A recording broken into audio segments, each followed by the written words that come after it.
Assalamualaikum warahmatullahi wabarakatuh. Okey, jom kita set up kita punya perniagaan. Okey.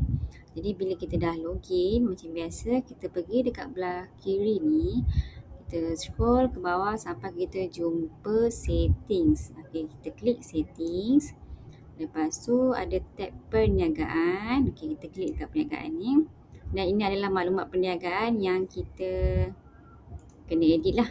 Okey, masukkan nama perniagaan.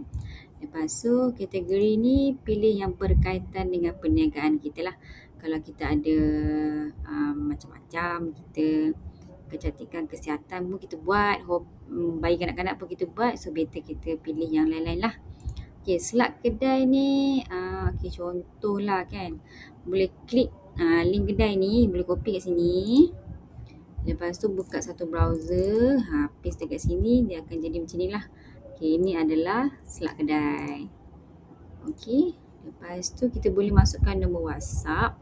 Nombor WhatsApp ni adalah nombor kalau macam ada prospek ataupun user yang tanya chatbot kita tu, ada nombor kedai tak? Saya nak contact lah, nak datang kedai terus lah. Chatbot akan bagi, okay? Dan ini adalah email perniagaan. Okay, ni adalah referral code. Kat mana nak dapatkan referral code ni? Referral code diri sendiri tau. Diri sendiri punya. Yang ini ada video lain lah. Okay. Penerangan perniagaan ni pun kena masukkan juga sedetail yang boleh. Dan kita boleh senangnya adalah kita tanyalah ChatGPT, lepas tu kita paste je dekat sini.